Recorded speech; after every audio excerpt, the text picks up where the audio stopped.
Halo, gue Gustika dan hari ini gue mau ngajak kalian sarapan.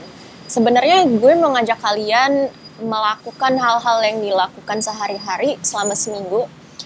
Jadi misalnya jajan dan beli minum yang pada akhirnya ini tuh bakalan memproduksi sampah yang lebih besar. Jadi kita lihat aja ya prosesnya. Ya kurang lebih seminggu ini ya, di akhir gue bakalan kasih lihat gue produksi apa aja. Pertama, hari ini gue mau sarapan bubur. Karena aku vlog. Mau sarapan bubur. Kebetulan gue tim bubur diaduk.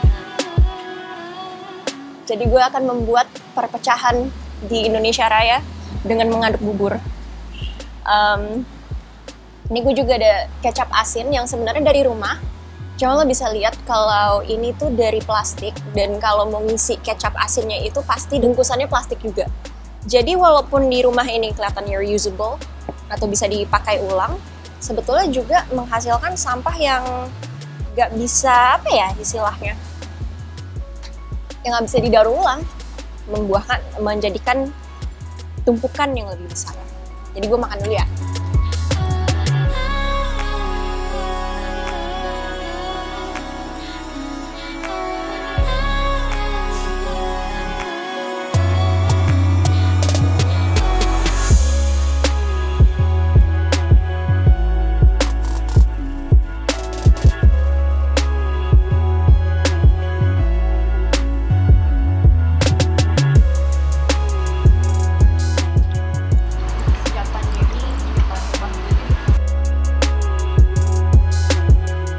Oke, jadi gue barusan udah sarapan, udah cuci tangan, sudah menghasilkan sampah di pagi hari.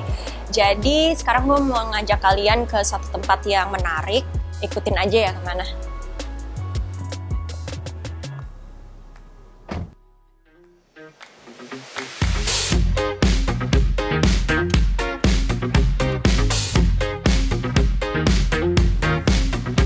Oke, jadi walaupun gue bisa dibilang cukup jarang ngemil, tapi gue bisa bilang kita semua itu tergantung pada FMCG atau Fast Moving Consumer Goods.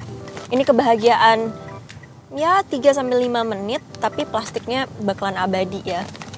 Dan kita bisa lihat di sini, gue udah berusaha ya nggak pakai kantong plastik. Seperti yang kita tahu, di DKI Jakarta itu sudah dilarang kan plastik sejak 1 Juli 2020. Tapi mau nggak mau ya FMCG ini tetap menghasilkan plastik. Jadi kalau kita pengen ngemil atau ya bahan pokok aja seperti beras gitu, misalnya kita ke supermarket, minimarket gitu-gitu, itu pasti menggunakan plastik yang tidak bisa diurai dan itu menjadi masalah deh. Jadi inilah realita kehidupan kita.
Nah, sekarang kita ada di kita di Bantar Gebang. Tadi pas masuk banyak banget truk dari Jakarta ngantri buat ditimbang. Gimana ya, orang Jakarta sampai banyak banget ya, aku sampai nggak tahu mesti bilang apa. Jadi sekarang aku minta izin dulu ke kantornya, kan tadi aku udah ngambil swab antigen, Karena sekarang lagi pandemi jadi sedikit rentan ya ke sini. Karena sampah medis juga ke sini atau enggak ya? Mungkin kita bisa tanyain. Di sini ya tadi.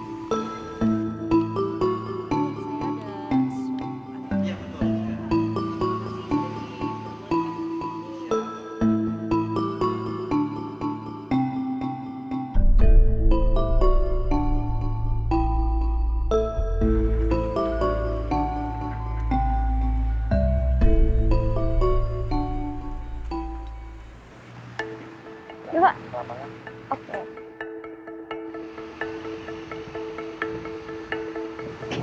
Luas banget. 45,5 hektar. Kelihatan nggak?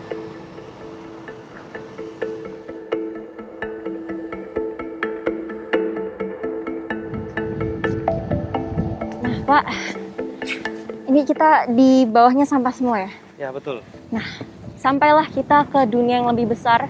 Tadi kalau udah ada yang lihat di bawah juga ada tandanya. Ini semua luasnya 45,5 hektar ya? Kalau luas area keseluruhannya ada 110 hektar. Kurang lebih 110 hektar. Oke, berarti luas banget ya. Orang mau beli tanah 1 hektar aja mikir dulu, sampai 5 kali gitu ya. Ini kalau kayak gini jeblok gak? Enggak ya? Beneran, karena ini bawahnya sampah. Ini Dan sudah padat. Ini berapa tahun nih Pak? Sampai bisa jadi begini? Ini mungkin 5-10 tahun. 5-10 tahun?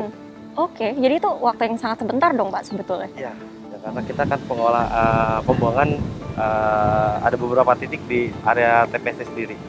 Oh gitu. Langsung bisa kita lihat.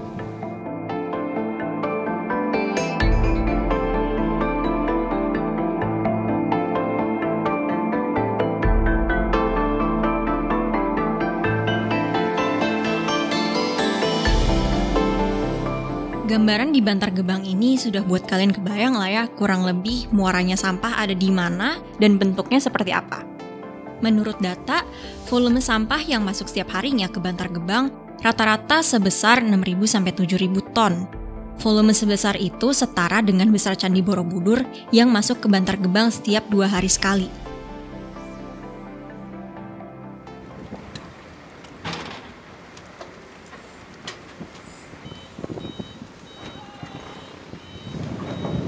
Wah, saya tuh udah pernah Pak sebenarnya ke sini. Tapi waktu saya masih SMP tahun 2009. Dan saya rasa cukup berbeda sekarang ya. Kayaknya makin rame aja gitu, makin tinggi-tinggi gitu. Karena pasti setiap tahun pasti akan berubah penampakannya. Gila, banyak banget sampahnya. Lebih banyak dari yang gue inget waktu itu. Gak tahu sih mesti kasih kesan apa. Karena intinya Indonesia itu, dan bukan hanya Jakarta ya, ini kan kebetulan hanya Jakarta, cuma di tempat lain juga ada. Di Indonesia itu memang ada darurat pengelolaan sampah ya, jadi memang ada suatu kesalahan dalam sistem pengelolaan sampah itu.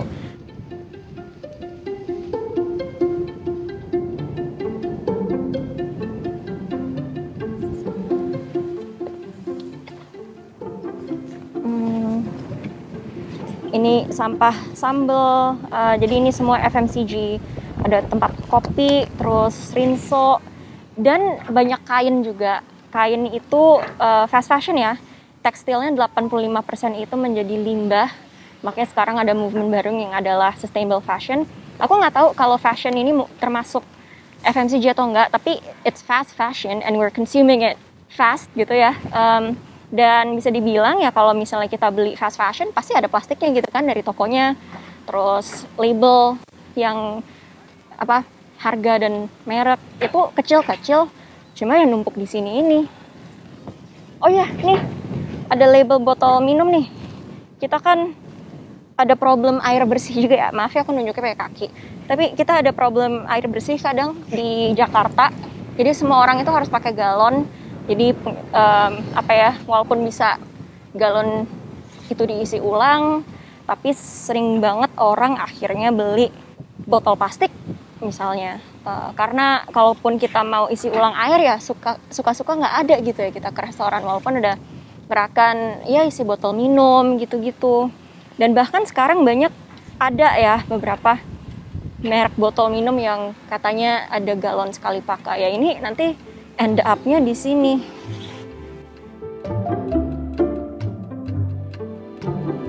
Sampah-sampah di sini didominasi oleh bungkusan dari produk-produk FMCG atau Fast Moving Consumer Goods. Atau bahasa lainnya adalah produk-produk yang memiliki perputaran produksi dengan cepat. Produksi ini erat kaitannya dengan konsumsi kehidupan kita sehari-hari, seperti perlengkapan mandi dan produk-produk makanan minuman. Di Indonesia, produk-produk FMCG ini laris banget dan mengalami pertumbuhan setiap tahunnya. Tapi konsekuensinya, pertumbuhan sampahnya pun juga ikut naik.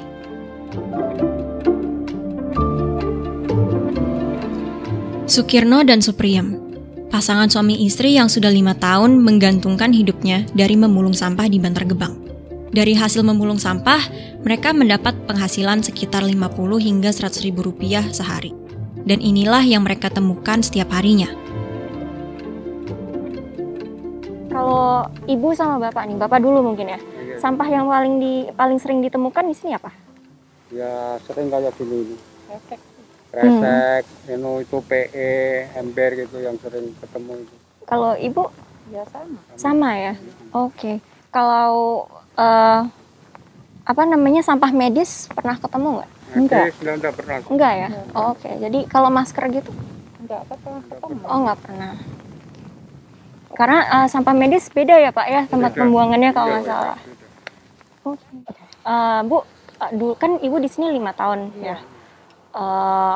Ada yang berubah nggak? Misalnya bukitnya tuh dulu lebih pendek atau isi sampahnya berbeda gitu? Kalau dulu pendek sih.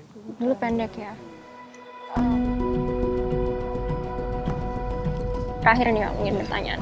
Saya nih dengar tahun 2025 Bantar Gebang itu udah nggak bisa dipakai lagi karena akan over banget gitu. Sekarang aja katanya udah Ya, kita nggak harus nunggu 2025. Kalau saat ini bisa ditutup, udah ditutup sebetulnya TPST. Hanya aja kita lagi membangun sebuah pengolahan sampah yang ada di 5 wilayah DKI Jakarta. Ketika itu sudah terbangun, sudah siap dioperasionalkan, ya TPST di sini, maka kita tutup. gitu. Jadi nanti nggak ada lagi yang buang ke sini. Yang ada, nanti kita akan mengolah sampah ini semua sampai tuntas, sampai habis. Oke.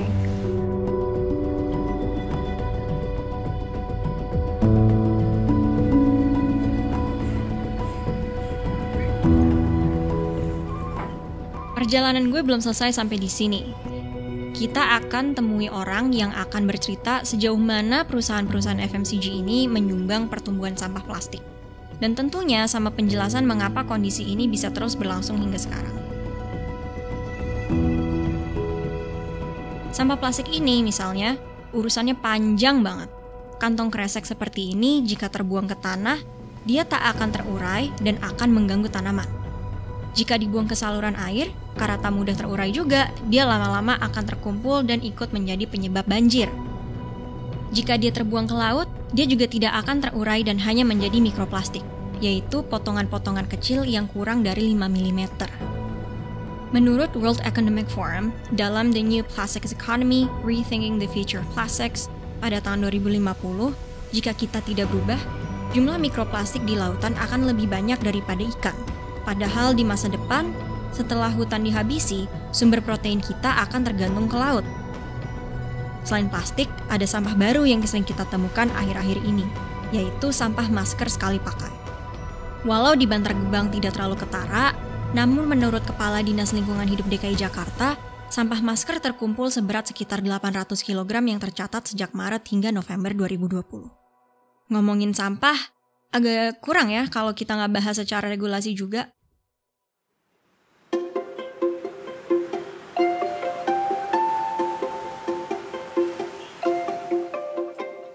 Nah, kalau sebelum ini kan gue udah ke Bantar Gebang, tempat pembuangan sampah semua orang di Jakarta.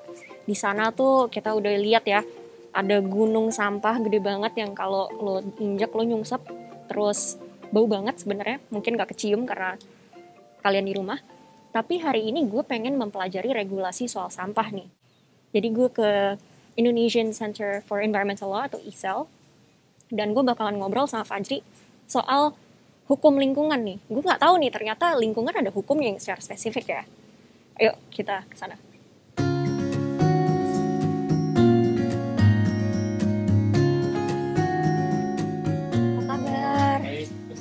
kabar? Baik. Duduk, silakan. Oke. Baru pertama kali nih main sini. Iya. Gue buka masker ya. Ya, silakan. Di luar kan soalnya. By the way, kerjaan lo keren banget. Tahun ini kan udah ada regulasi yang melarang plastik ya, Juli 2020 di Jakarta sendiri. Tapi kemarin, maksudnya beberapa hari yang lalu gue sempat ke Bantar Gebang, terus sampahnya tuh semakin banyak. Gue sendiri pernah sih pas SD gitu ke Bantar Gebang. Enggak, SMP. Terus udah beda banget sampahnya. Sekarang tuh gak tahu sih menurut lo gimana? Kayak regulasinya apakah perlu diperbaikin gitu atau gara-gara pandemi efektif gak sih? Ya, berarti kan estimasinya kurang lebih sekitar 10 tahun yang lalu mungkin ya, dari zaman lo, ya kurang lebih 5-10 tahun gitu. Pasti timbulan sampahnya bakal bertambah banyak banget sih gitu. Dan setahu gue, persoalan bahwa tempat TPA bakal melebihi kapasitas, itu tuh udah jadi narasi bahkan ya 5 sampai 10 tahun lalu. Karena kalau ngomongin regulasi gitu, undang-undang pengelolaan sampah kita tuh dibuat tahun 2008. Itu dibuat ya alasannya karena kejadian TPA yang kelebihan kapasitas hingga malah jadi timbul korban nyawa kan di Cimahi, di TPA Lewi Gajah itu. Dari situ 2004 kejadian longsor TPA udah jadi masalahnya bukan masalah lokal aja gitu, jadi masalah nasional. Pemerintah pusat ambil inisiatif gitu buat bikin undang-undang yang bisa membantu nggak hanya kota Cimahi tapi banyak daerah juga, karena ya perkembangan kota-kota mungkin berbeda-beda gitu ya. Ada yang udah lebih maju lebih duluan, tapi soal sampah kayaknya di kota yang mau berkembang itu urban gitu itu ya akan terjadi gitu. Bahkan sekarang berita kan nggak hanya di Jawa gitu, di Sumatera pun kota-kota ibu kotanya tuh akan menghadapi hal yang sama, TPA bakal melebihi kapasitas. Berarti FMCG itu tantangan besar banget ya. Secara regulasi gimana tuh pada akhirnya?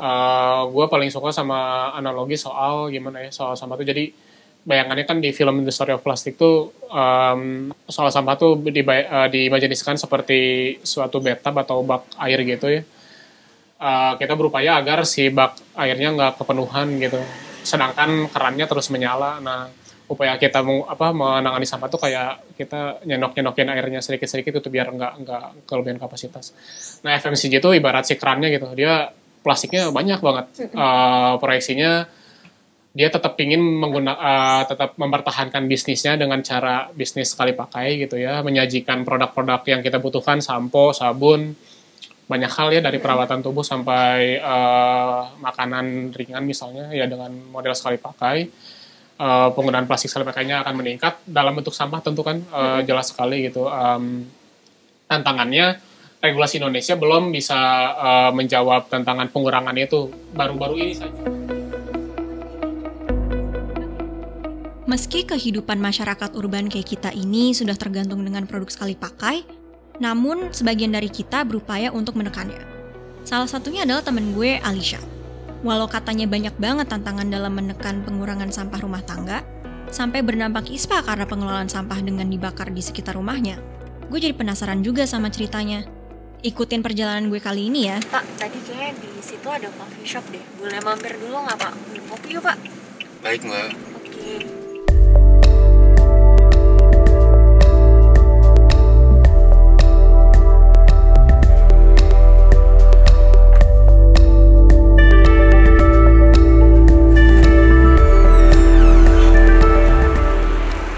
Namanya ganti jadi Ika.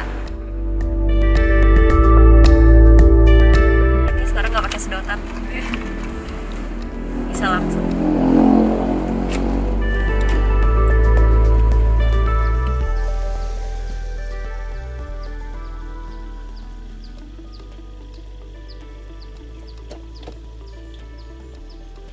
Hai Gus. Baik. Kamu sempat apa kabar? Baik. Wow. Wah, apa nih? Kopi biasa. Aku udah lama nih nggak pakai tumbler, nggak pakai cup begini. Biasanya pakai tumbler. Cuma pandemi nggak boleh sekarang. Iya, nggak boleh. Yuk, masuk ya. Jadi kita tuh udah nyaris 2 tahun ya ketemu iya, ya. Nyaris 2019 ya, nyaris 2 tahun yang lalu. Nyaris 2 tahun. Kita ketemu bulan Maret ya. banget, iya Maret ya. Iya. Itu pas Women's March. Women's March, iya. Terus kan gue inget tuh, waktu itu lo baru kayak mulai ngolah sampah sendiri. Oh iya, benar-benar. Jadi sekarang udah mau 2 tahun nih. Gue mau nanya nih. Progresnya ya. Progresnya. Waduh, gimana? Tantangannya gimana? Tapi mungkin gue mau mulai dengan nanya ke lo, kenapa lo memilih untuk ngolah sampah sendiri? Karena awal mulanya adalah waktu itu gue jalan-jalan ke Bangkok, terus waktu itu masih SMP ya, masih ignorance lah, masih nggak tahu apa-apa. Terus gue buang sembarangan di jalan. Terus ada tour guide gue tuh bilang, kamu jangan buang sampah sembarangan, kalau di sini tuh bisa didenda loh. Gue takut banget kan, gila ya, oh iya nggak boleh nih berarti nih buang sampah. Sudah kayak gue ambil, gue buang tempatnya. Terus ya dari situlah titik poinnya gue akhirnya kayak harus cari tahu nih gimana tentang ngolah sampah atau gimana, apakah sampah itu cuma buang pada tempatnya doang atau gimana. Terus dari awal gue belajar aja tuh belum langsung gue aplikasikan kan pembelajarannya, karena masih start aja deh, nggak apa-apa nggak usah lah, nanti aja gitu, nggak usah. Ternyata ada baca-baca, ya makin lama kan sosial media makin berkembang. Gue lihat juga di akun sosmed orang apa komunitas sampah gitu yang bilang ini tuh sudah sangat berbahaya loh. Sampah itu udah numpuk banget di TPS manapun. Kalau di di sini di Bantar Gebang gue kemarin ke Bantar Gebang, terus gue sempet ngobrol sama orang dari pemulungnya. Terus ya gimana ya, gue jadinya gak tahu sih, kayak gue rasa kita sebagai individu bisa lebih aware, mengurangi sampah. Ya gue tahu sih, gue beli kopi pakai plastik. Terus gue denger lo sempet ISPA juga ya gara-gara itu. Beberapa bulan yang lalu gue sempet jadi ada satu bulan Juli apa Juni kemarin deh kalau nggak salah, gue tuh kalau batuk tuh kayak rejan gitu loh, batuk rejan, sakit gitu ada. Terus kalau nafas tuh kayak sedetik terus nggak bisa dibuang. Terus akhirnya konsul ke dokter, kata dokter ini bukan COVID mbak, ini ISPA gitu. ISPA itu kan macem-macem ya. Iya. Ininya dari apa sumbernya, dari bisa polusi, bisa udara. Nah, kalau gue sih sangat curiganya memang karena pembakaran sampah di sini agak sangat sering ya. Misalnya ada satu hari di mana pagi ada yang bakar di sana, siang ada yang bakar di sana, sore ada yang bakar lagi. Jadi asapnya kan masuk ke dalam udara. Tapi ngomong-ngomong soal Bangkok tadi nih, gue mau nanya lebih lanjut. Jadi hal pertama apa yang lo lakukan untuk pengolahan sampah ini gitu? Kayak kalau misalnya gue sendiri sih, gue misahin sampah gitu pertama kali. Dan itu yang that's about it gitu. Gue masih kuliah dan sistemnya udah ada gitu di luar negeri. Iya. Kalau di Indonesia kan challenge-nya lebih gede gitu. Jadi lebih ke ini sih, gue kayak tadi nih tempat-tempat kayak gini, tempat-tempat minum, bekas gue minum waktu itu kan masih konsumtif ya. Jadi kayak tempat minum gue olah buat jadi tempat nyemai benih gitu. Terus koran-koran gue kumpulin, terus jadi dasar tempatnya kompos.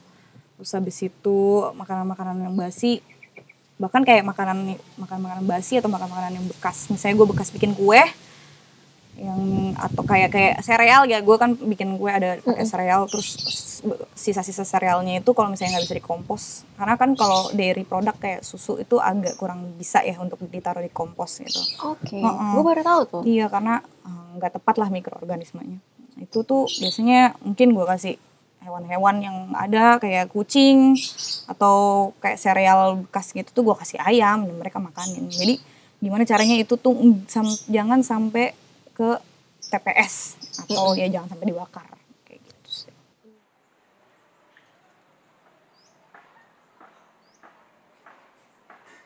Di sini tuh udah ada ini contoh-contoh packaging kue. Ini berarti daun pisang dari depan situ tadi ya. Itu biasanya kalau udah gue potong, ini kan jadi alas ya. Gue potong, gue lap dulu. Ini kan contoh aja.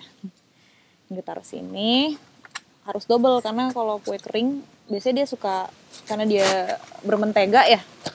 Kalau misalnya pakai jasa pengiriman yang nggak langsung, yang nggak online gitu. Ya gitu bisa bocor. Jadi minyak-minyak gitu ya? Minyak-minyak. Terus ini ya semuanya sih ini bisa dikompos. Dan ini juga salah satunya udah gue tulis kartunya. Jadi gue ngasih tahu gitu, ini kuenya tuh diapain, dipanasin atau dimakan pakai susu. Dan paling terakhir tuh pasti pesannya ada please reuse or recycle the packaging. Nah, ini dia nih tempat komposnya. Nggak sebesar yang gue kira ya sebenarnya. Karena dia kan nanti kalau udah diisi dia terurai lagi. Ini sebenarnya harus ditutup sama daun kering. Cuma karena belum semuanya gue masukin, jadi ya udah diginiin dulu, baru nanti ditutup daun kering. Ini tadi rambutan hijau ini gue bisa masakin? Bisa banget. Soalnya kan belum nggak bisa dimakan, terus gue nemunya di tanah gitu. Ya jadi tuh ini komposisinya sampah organik. Kalau bisa juga kardus juga bisa. Oke. Asal dia nggak ada plastiknya. Oke. Terus berarti kalau lakbannya gitu harus dicopot ya. Terus koran, kertas-kertas itu dia tuh brownsnya gitu. Fungsinya tuh buat ngeluarin nutrisi. Jadi kalau udah jadi prosesnya tergantung banyaknya, bisa sebulan 3 bulan. Tapi kalau sistem gue kayak gini kan gue biarin aja ya. Tuh bisa agak lama sih 6 bulan. Boleh lihat nggak tanahnya? Nah, yang coklat-coklat agak hitam itu ya? Iya, nih. Ini belum sempurna. Tapi dia kayak gini. Oke. Ini kan ada daun-daun kering tuh. Nah, dia tuh harus selalu ditutup sama si daun kering itu. Biar kandungan nutrisinya tuh ya makin banyak lah. Tuh, kan ada cacing. Oh iya, kaget. Juga ada belatung. Jadi kalau dulu tuh gue takut banget sama hewan-hewan kayak gini kan. Ini harusnya sih nanti diaduk. Itu. Lebih bagus lagi nih kalau diurainya kita potong kecil-kecil gini. Ini gue belum potong-potong sih kemarin. Jadi si cacingnya makannya lebih cepet. Kalau gitu. gini kan harus nunggu mereka patah-patah dulu baru bisa dimakan sama si cacing. Coba ya gue bantuin lo. Silakan. Kaget. Kirain ada serangganya. Gue tuh rada takut sama kecoa, jadi segala serangga tuh gue kayak parno. Kaget gitu ya. Kaget. Nah ini tuh harus ditutup. Karena kalau dia nggak ditutup nanti memancing hewan-hewan. Atau kucing suka buang kotoran sembarangan. Karena kotoran hewan-hewan yang karnivor itu nggak boleh. Oh gitu. Karena mereka kan makannya daging ya, hewan yang lain kan. Itu nanti mengundang penyakit. Justru. Tapi kalau pupnya keluak boleh nggak? Oh kelinci, ya, kelinci boleh banget. Justru harus banget karena kelinci itu kotoran dan urinnya sangat bagus untuk tanah, untuk kompos. Nah ini lucunya tuh kadang-kadang kalau gue buang yang bekas-bekas buah ya, itu suka tumbuh. Oh iya. Kayak gitu. Jadi kalau misalnya memungkinkan untuk gue pindahin ke tanah, ya gue pindahin. Nah ini kompos kalau sudah jadi dibuat pupuk bedeng-bedeng tanaman gue. Semuanya. Ini ada 2 kan. Nah kompos yang tadi itu gue jadiin bahan campuran untuk tanah-tanah di sini. Jadi tanahnya ini diolah dulu. Dari lo bikin kompos sampai jadi ke sini nih biayanya berapa sih? Soalnya setahu gue ya, kalau di Jakarta tuh banyak yang masih menghindari composting karena katanya mahal. Sebenarnya kita tuh ngekompos gampang, mudah. Jangan dipikirin mahal. Gue itu cuma modal ya apa yang gue beli buat makan sama kayak pagernya. Ya, pagernya tuh cuma beli 2 meter. Jadi jangan terpaku kalau ngekompos mahal deh, udah ngumpulinnya lama, susah, terus gue harus beli bahan ya. Sebenarnya nggak perlu. Kalau mau begitu nggak apa-apa. Perlu. Biasanya kalau pakai komposter justru ada air komposnya gitu kan yang bisa langsung dipakai untuk tanaman. Tapi gue bahkan nggak tahu itu. Ini informasi baru. Kalaupun nggak bisa dan misalnya punya sedikit halaman gitu, bisa bikinnya kayak tadi. Itu tuh versi males banget. Kalau belum bisa untuk ngekompos, ya nggak apa-apa. Mungkin nanti dicoba cari terus jalannya. Gitu. Yang gue tahu tuh kayak kalau nggak salah. Setelah ngobrol banyak dan belajar mengelola sampah sama Alicia, gue sadar bahwa pola konsumsi kita juga masih berubah. Tinggal gimana kitanya dan korporasi ini mau beradaptasi dengan layanan produknya dan juga regulasi pemerintah yang ketat terhadap produk FMCG. Contoh nih, di beberapa negara, produsen harus bertanggung jawab pada kemasannya. Misalnya di Amerika atau Belanda, mereka harus punya sistem menarik kemasan botol atau kaleng agar tidak berkeliaran jadi sampah. Maka, di supermarket atau swalayan ada mesin pengumpul botol plastik atau kaleng dan bisa ditukar dengan kupon atau uang. Itulah kenapa gue tadi sebut-sebut regulasi. Jadi tanggung jawabnya nggak cuma di 1-2 pihak, tapi di semuanya. Soalnya selain sampah yang numpuk di TPA Bantar Gebang, sampah yang kita hasilkan itu bermuara ke pesisir laut. Yang sudah pasti merusak lingkungan, selain itu jelas dampaknya bagi kehidupan masyarakat di pesisir kota.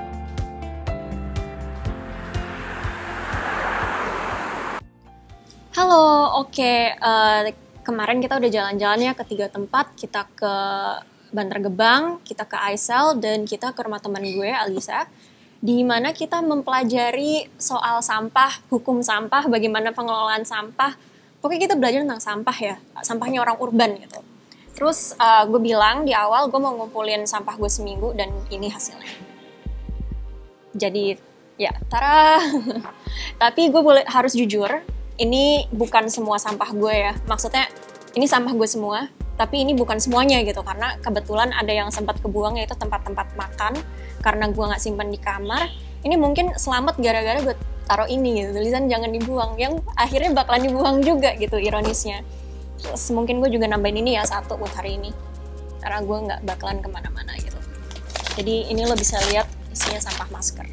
Katanya gue memang sangat berusaha menggunakan masker kain, cuma masker medis itu kan katanya lebih aman. Jadi kebetulan kemarin-kemarin tuh ke tempat yang lebih rentan, jadi mau nggak mau ya. Oke, mungkin sekarang kita bisa mulai milah sampah.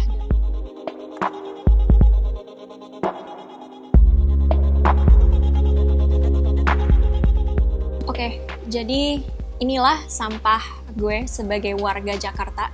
Kebetulan 3/4-nya bisa dipakai lagi ya, bisa diakalin untuk dipakai lagi. Yang 1/4 ini akan berujung di Bantar Gebang. Ini ya, gue kasih lihat alternatifnya. Jadi ini alternatifnya.